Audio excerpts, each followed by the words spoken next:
technologies which for the first time really allow companies to actually see what's taking place on their website. What's at the core of this technology is what we call customer interaction recordings. But what they really are user videos. What really is a differentiator for us is our data capture. We capture every data point from every interaction on your website, so every mouse movement, scroll, click, text input, we capture all of that and we house it in one common data source, which allows us to do a lot of things, but one of them is to recreate these video sessions. So if I were to pop this out here, I'm not zooming in or zooming out, I'm showing you at the exact resolution what the person's screen looked like and what it looked like from their shoes. That's really what we wanted to do, is to allow companies to really put themselves in the shoes of the users that come to their website and to allow them to see how they're actually interacting with their website. And with that, you know, the understanding that especially these days, people are using a lot of different platforms to engage websites. So whether it's a computer or a tablet or a mobile phone, we really wanted to be able to translate that user experience and let you see exactly from their view how they saw and how they interacted. How we kind of all put this together is into like a person-by-person basis, and what you see here is a historical view of what this person has done on your website over time. And kind of how we divide this up is into customer sessions. We define a customer session as, okay, so a person comes on your site, they start to click around, they might look at some things, and then they leave. We consider that one session. So if they were to come back, 5 minutes later or even a day later, we would consider that a separate session. And so you can kind of see throughout time how they've interacted with your site, what pages they're looking at, what they're interested in, and things of that nature. If there was a specific session that we wanted to view, we can go ahead and just view details, and it's going to bring that session up to the main viewer here. And again, allow you to see from exactly their perspective how they interacted and what they saw on your website.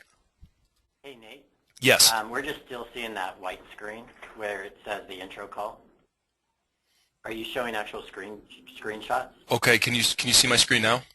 Yep, there it is. Okay, perfect. So, all right, so we can show you from the exact perspective no matter what platform. Okay. And here's kind of that historical view I was speaking about right here, and if you wanted to see a specific view, we can go ahead and just throw it on the main viewer and then show you from their exact perspective how they saw and interacted with your website. All right, so if we come down to the bottom here, we have several different analytics. And again, our data, we capture everything that takes place on your website, but that's a lot of data, and understanding that a lot of sites have, tens of thousands, if not millions of people coming to their website a day or a month. So we really don't display everything that we capture, but we try to put some default settings out there. If there's some KPIs or something like that that you don't see on these dashboards and that is important to your company, we can get them put in there so you can quickly get that information when you're looking through these things. And this is an actual real time then? This right here, this particular portion is historical. Now, we do have a live feature, and we are the only company in the marketplace that does this. We can show you people who are actively engaging your website, people who are live on your website. And so, if, for instance, one of the ways that we kind of divide everything up and make it easy for people to navigate, especially when you have a lot of traffic. I mean, if you had 1 million people on here, there'd probably be tens of thousands of live visitors. But how we can really drill down is through our tagging system, and I'll show you a little bit more about that in the future. But we can segment and get the live traffic that you're actually looking for, and drill down and get those people so you can actually see the high-value people on your website as they're on your website, so you can actively engage them. So if you wanted to see somebody's screen that's actively on there, we can go ahead and focus in on them and look as they're actually engaging your website. And if we wanted to engage them, we could go ahead and we have a feature that will allow you to actively chat with them. So what are the other what else could we do other than chat? Well, to engage? To engage them. Uh-huh. You can actively tag them, so you could tag them, or we could probably throw a promotion or something of that nature. I'm sorry I jumped on the call late, so I'm not exactly familiar with your website, but if someone was in the process of purchasing something and you saw them hesitate, we could actively drop a coupon down to them. Okay. And then when we tag them, is that just through a cookie? When they tag, so to be completely honest with you, I'm not super technical on with our product. I don't know how dynamically it works. I know that how when they fulfill an action that you define, that they are dynamically tagged with that as they're on the website. Oh, okay. Okay. So if we look down here on the screen, we have several different default analytics. Over here is kind of the micro view with what happened during the specific session, so where they came from, how long they were on.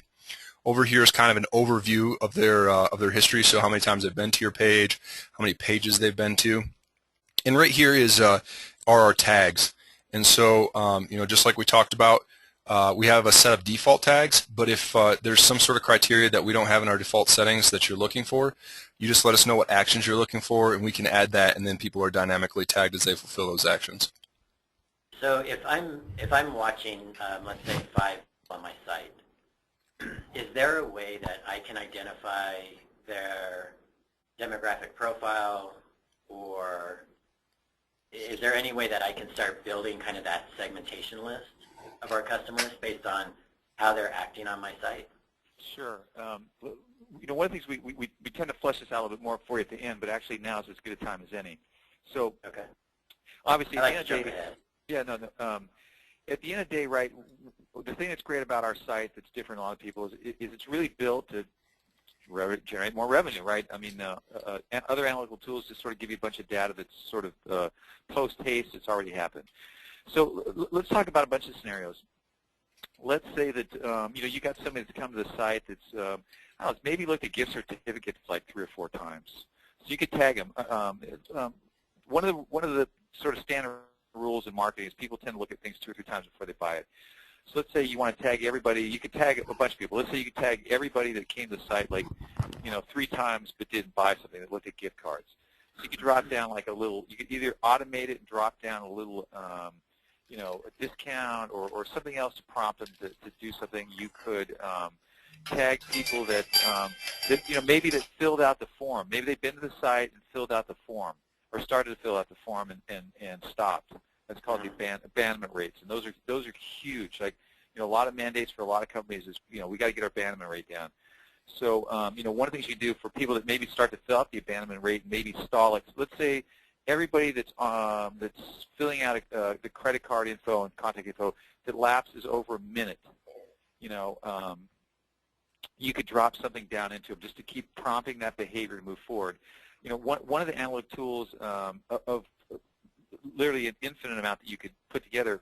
One might be a tool that shows you how many percentage of people that fill out the form all the way through first at one time. That's really good info. The rest of the tools, basically, when we sit down, we can talk about what are some of the things you like, because really you can take our info and you can basically set the parameters on whatever you'd like. But those are a few kind of normal examples, but pretty much whatever you can dream up, by and large, we could do. Okay, perfect. Sure. Nate? All right, so I kind of like that. The view I just showed you, the historical view, is really our smallest, our most micro view on that individual. Now, on this particular tab right here, what we have is the member section dashboard, and this is kind of the overview of what's taking place on your entire site. And so, here we have several different widgets. How many people are coming to your site, what traffic source, where they are located in the world, what search engines they're using to find you, keywords, and we have several other analytics up here on top. And again, we do house everything that takes place, but we don't display it all. So if there's something specific that you're looking for, a KPI or something like that you want on your dashboard, we can get that widget built and put on your dashboard so you can get to that information as quickly as possible. And one of the other big differentiators with us is, and I imagine that James talked about this in the beginning, is with other tools you kind of get a page-by-page view, but with this we wanted you to be able to see and to really drill down to actually understand what's taking place on your website. And so what we did was we gave people the ability to kind of drill down into some of this information here. So if you look at search engines, and we were curious about the people coming from Google, we can go ahead and click there, and it's going to bring up the results and the videos for everybody that came from Google. Again, we also added a filter feature that will allow you to really drill down a little bit further and kind of find those people that you're looking for as quickly as possible. And so, if you're looking for a specific tag or maybe an action that they did or location, we can go ahead and continue to filter down to really get to those videos that you're interested in. Once you kind of narrow down your results, we can go ahead and look through here, and maybe a tag is going to jump out at you or some other piece of data, and you're going to want to watch one of these videos. We can go ahead and pop it up there and actually watch their interaction. But if you got a little bit more curious, we can go ahead and view details and get right back down to that base level again and show you their entire history and all the information that goes with this particular customer. So let me ask you this, and it's a legal question. Okay. If we're recording the video of their action and we're asking them to fill out a form, is that not a violation? So let me jump in and take that one. So two things. What we suggest you do is in your privacy statement down below, you put in there that you're recording people. That covers you. Okay. Number two, there are some security issues that you obviously want to look at. One would be if they're putting credit card information in there, you could block that out. Anything else that would be sensitive, you can block that out from being recorded as part of our application. And then so let me again, ask you this. Sure. And it doesn't apply to this because this is a restaurant. Yeah. But if I had another client, for Okay. example, and to be HIPAA compliant, you would have to sign the HIPAA agreement that you won't release that information to you, correct? Yes. Yep. Okay. Yeah. Okay. So that would be no problem. Okay. So anyway, all you do is simply set a line to the privacy statement below, and you're covered. Okay. Good question, though. We get asked that occasionally, and that's always a good question. all right, so I'd like to show you one more kind of capability or feature and how you could use this practically. So are you guys familiar with conversion funnels? Yes. Okay, so here's our version of a conversion funnel, and one of the things that, obviously inside these conversion funnels there's steps, and a lot of times there's sticking points. And with traditional analytics, what's going to happen is, in this example here, you'll see that, we're losing 1,600 people in between step 1 and step 2.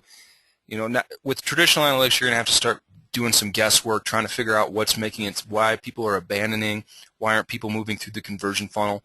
What we wanted to do is get rid of the guesswork and to allow you to actually see what was taking place during the step that could cause people not to move through that conversion funnel.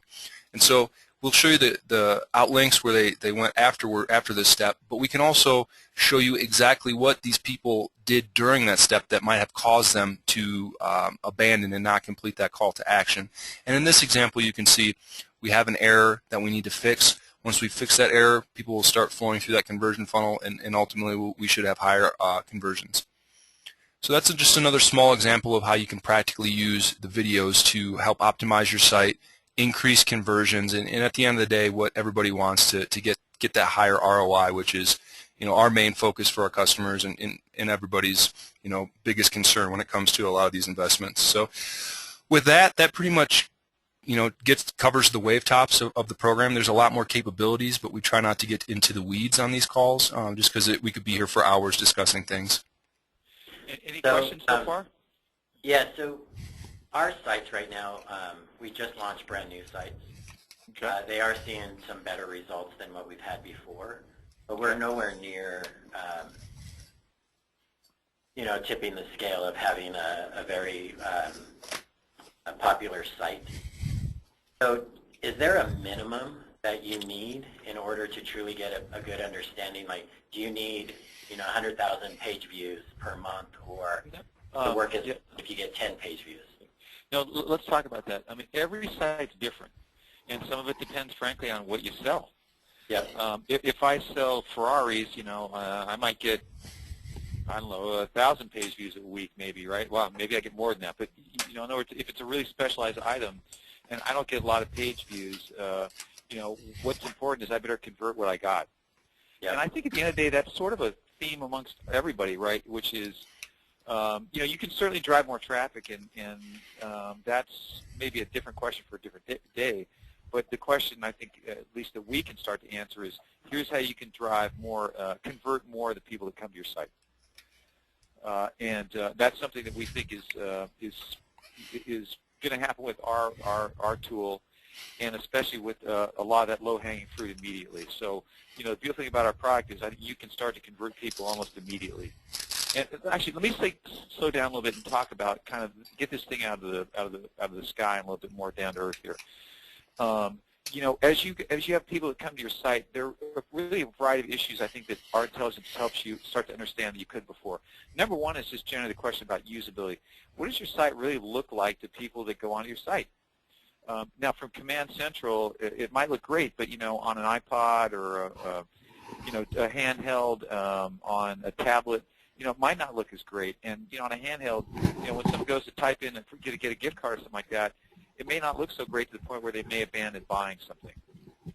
So right away, what you're starting to get is that you're starting to get a picture as to why people might be abandoning buying.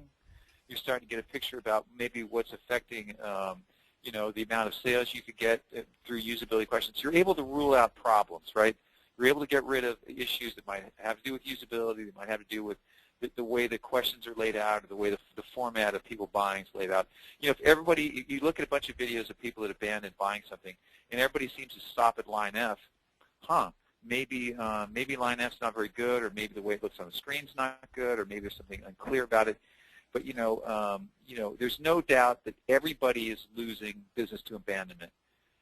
It's just a fact of life, and the question is the people that can pick up those abandonment numbers are going to get more business. So that's number one. Number two is once you are able to solve some of those issues, the next question is just about what about the looky-loos, the people that come, that look, that think about it, but just don't buy.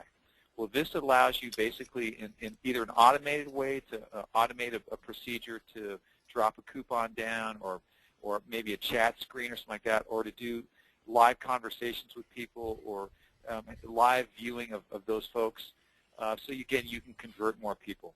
Now, there's a ton of more things that we can do, but we try to start with the 3 or 4 things that tend to be the most practical that folks use right away. And that's so kind of where the rubber for hits the road. Restaurant Concepts, who has implemented your program, what have they seen improvement in conversion? So, I don't. We're basically in the process of compiling a lot of data from different verticals. I don't have anything specific. I don't have anything specific to the restaurant business, but I can tell you as a general rule, we're seeing probably about a 30% increase in decrease in abandonment, or a 30% increase in revenue, straight line revenue. And then when you are trying to get engagement, and you, like you said, I'm going to drop a coupon to that person to try to get them to convert. Okay. Is there a way that we can do some A/B testing? Now, what do you mean by A/B testing? Meaning, I want to, if I drop this type of offer to this type of customer versus a different offer, to see which one converts better. Okay. Well, the answer. Yeah, the answer would be yes. I mean, basically, you can automate a certain type of coupon, or you can say, okay, this week let's automate scenario number A. We're going to drop down a 10% coupon. Then next week we'll try automating procedure number B, which is I don't know, give everybody a pie or something like that. So yeah, I mean, again, this thing's fully automated. I mean, we've got search in. I mean, again, we barely scratched the surface of all the functionality, because if we did, people's eyes would get crossed and they would. They would get dizzy. So, you can automate, it however you want. Let me paint for you a kind of picture, and this maybe is a little bit crude, but it kind of gives you an idea of arithmetic difference, or difference in degree. Imagine somebody breaking into your apartment. Scenario number one is I have a motion detector, so I can tell that somebody was in. I can kind of get a sense of what rooms they were in, but I don't really know what they took, and I can kind of tell when they left. That's kind of like Google Analytics. Okay, scenario number two is I have a video camera. I see what the guy looks like. I see how tall he is. I see what kind of shoes he's got. I see what he carried. I saw where he grabbed. I saw what room he went into, in what order, etc. Now, you can imagine scenario number one's got sort of a informational flow, a kind of flow of where they were. Scenario number two, basically I have as much information as I could possibly get, other than what the guy's voice sounds like, unless he's talking. I mean, literally, it's just magnitudes of order greater in terms of the possibility of what you can glean from all that data. It's the same thing. There's so much more things we can provide to you over what we're talking about. But again, at the bottom line here is we're going to help you generate more ROI. Sure. So to that end, let me ask you a couple questions. Your organization, tell me a little about the way you guys adopt new technology. Do you have more of a vertical flow where you guys take your idea, you talk to the guy above you, and he says yay or nay, or is it more horizontal where you have other colleagues and you draw them in, kind of get buy-in, and then as a group you sort of say yay or nay? How do you normally do it? Yeah, so because we're a fairly large organization now, the way that we typically do new technology is where one of us, like myself, will initiate a conversation of where I can see using your technology. Okay. And then what I do is I then present it to the VP of our brands of the family division. And once we get that kind of approval, then it goes up to the CMO who's over all of our brands. Okay. She determines, if it's something that we definitely want to do, do we allocate the dollars to the family brands to test it? And then knowing that we need to make the solution work for all brands in the future. Okay. And so Baker Square, the brand that I'm over is Baker Square Restaurants, and we're the smallest of all of them. Okay. And so good news, we are typically the testing platform. Got it. Because we have the lowest number of units, so we don't impact as much. But yeah, we're able to truly get a good understanding of how it works or how it doesn't work. Got it. What is the amount of monthly traffic you get at Baker Square? Right now we get about 25,000. Okay, and that's a month or a week or? A month. A month. Okay. Okay. And that's up. Okay, got it. Okay, got it.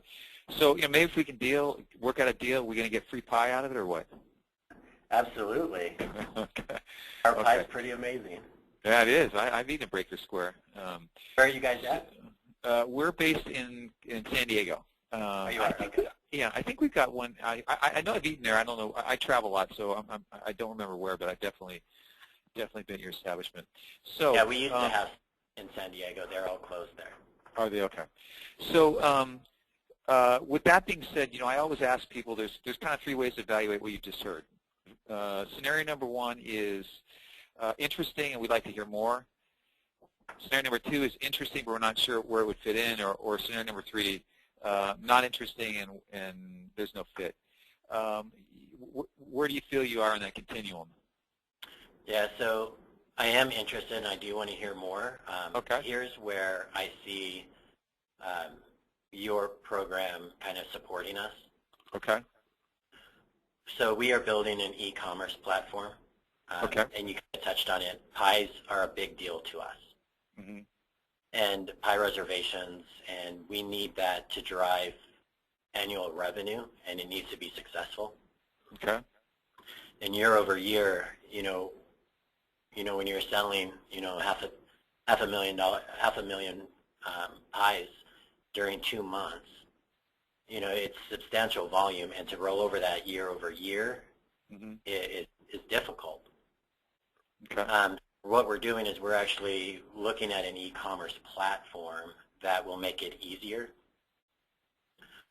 coupling that with a mobile platform of ordering pies, because we know that that's a lot of our abandonment comes from that. Okay. Our guests do like to engage with Baker Square on mobile devices, and yet we don't have a mobile platform, so hence the reason we have a big abandonment issue. So once we get that solved, it's using your platform to help drive incremental pie counts and sales. Okay. Right now what we do is when you're on our e-commerce platform today, which is a very elementary system, we'll put in an incentive where if you buy an additional pie, you get something, right? Yeah. And it works. It And does. we do see an increase. Yeah. But we don't see the increase that we probably should when we can actually actively engage with that person. Okay. And right now we have to build in a rule of thumb that we have to go kind of aggressive, right? Mm-hmm. Where in your system, if they're already purchasing 2 pies and I just need them to get 1 more, and all I have to do is give $1 off this 3rd pie, Mm-hmm. then I don't have to give away the farm, right? Yep.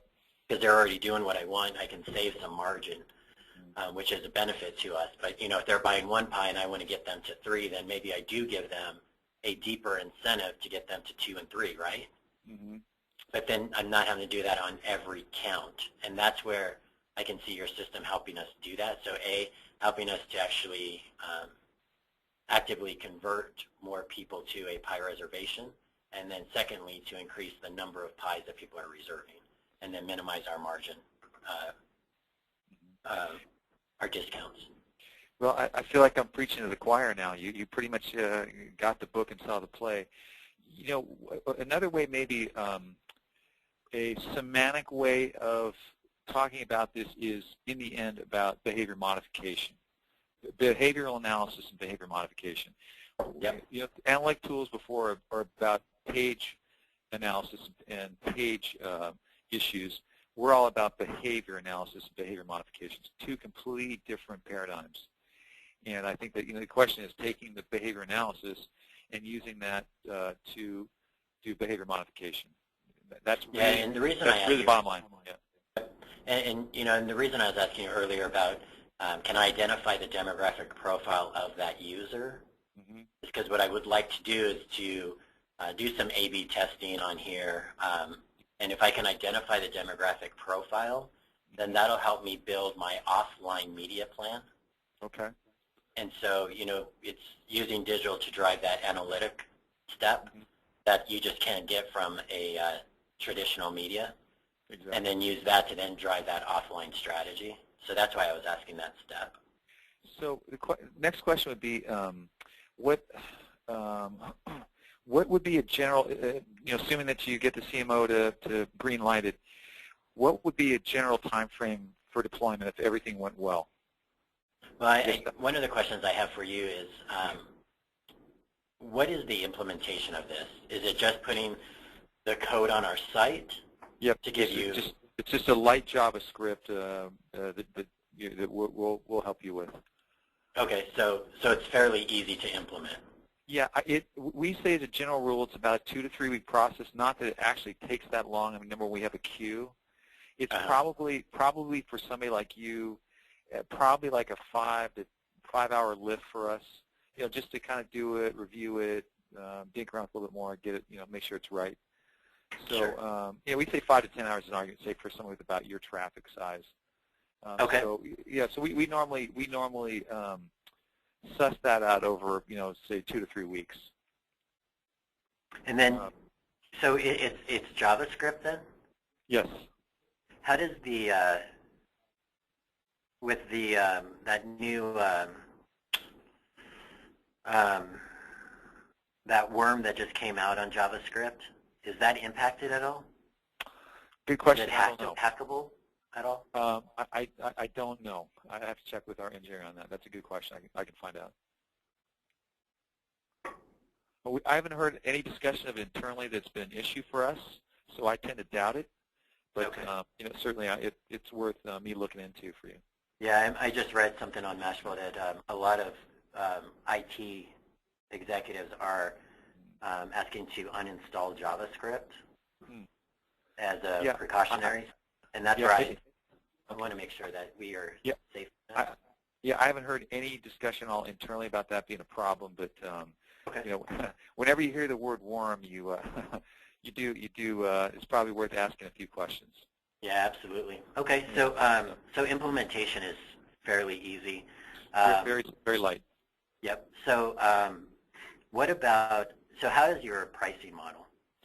Good question. I knew we were going to get there eventually. So the reason I was asking about timetable is we do have a promo going on, and I hate to sound like the used car guy or the fuller brush guy, but there is a promo going on, so I'll tell you what it is. We've got we extended it through the it was supposed to end December 31st, and we've extended it to January 31st, and I think it might even go now to the 15th of February, but I've been told we're for sure cutting it off then. And for you right now, for the amount of page traffic you've got, it's normally $12.95 a month. We're doing it for $7.50. We're also including two bonus features in there that I think are outstanding. The first is we have a separate module that we didn't talk about called Business Intelligence. Business Intelligence allows you to, first of all, analyze what your competitors' traffic is, so you can find out how many people a month are looking at their site. It allows you to be notified of any changes to their website. So if they throw up a 50% off on pies, you're probably better off knowing about it sooner than later, or in real time, not 25 days later. And lastly, it notifies you about spikes in traffic. So again, if all of a sudden they're getting a 30% spike in traffic, you probably want to know why. Do they open new locations? Are they giving away free pies? What are they doing? So you have the ability, in real time to react to it. So you can throw up your own pie, 25% off pie coupon or whatever. So that's number one. Number two, the live monitoring actually is a separate module that's got separate pricing, but we're including that in there too. So for you, it'd be $7.50, and that includes the business intelligence and the live monitoring. And that's supposed to end next Thursday. I've been told that we may extend it to the 10th. Now, let me just throw one caveat on there. That doesn't necessarily obligate you to start using it, deploying it that day. We actually give you the rest of if you sign a commitment letter, we give you the rest of the quarter to deploy it, and you don't pay until you deploy it. Okay. Now, if you don't deploy it, then the commitment letter expires, and you don't get that rate. So whatever the current rate is. So, and I'm sorry, what was your name again? My name's James. James. Okay. Yeah. And the other one's Nate. Nate, right? Nate, yeah. Okay. Okay. So for next steps, why don't you send me a proposal on that? Okay. And what my pricing would be? Okay. So and then what I will do is I will schedule a time with my VP to talk about it and possible implementation strategy. Okay. Okay. So do you, again, I will say we're not here to push people that into doing what they don't want to do. But do you want us to include the promo pricing, or is that something you think you get done by the end of the month or in early February? Or do you have the resources to do it by then, or is it something that probably would be later in the quarter? Or it would be later in the quarter. Okay. Okay. But something you could potentially do, but by the end of Q1. Yeah. Yeah. There's no way I could do that fast. Okay. So. Okay, got it. So what we'll do is we'll send you the pricing commitment letter. Again, if it works out for you, again, I'm not here to push it, but just make you aware of it if it's useful, right? We can lock in that pricing if you sign a commitment letter, and that gives you that rate for the quarter. And if you're not able to use it, it expires. So okay. Anyway, so we'll send that to you. When would be appropriate to follow up? My VP is traveling all next week. Okay. So she's out this week and next week, so I don't even know what next week is. That's week of the 28th. Week of the 28th. Not funny. It's already the end of the month. Wow. Yeah. So let's follow up on around the 4th, like that week. So maybe like this. Give me some time. Okay. Perfect. Okay. We're going to send you pricing. Okay. We're going to send you also a few links, just so in case when you're in the boss's office, if she asks you any hidden questions, you got something to show her, a little show and tell, right? Well, also we're available if you need us to help out the presentation. And most people typically don't. I mean, VPs like to have gatekeepers, right? They don't want people like me pestering them. So whatever's useful to you that we can help. And we'll circle back with you on or before the 4th. If you need anything, obviously let us know. Sounds good. I appreciate Fair enough? it. All right. Hey, have a good afternoon. We'll talk to you soon. Thanks, Patrick. Okay. Thanks. Sure. Bye-bye now. Bye.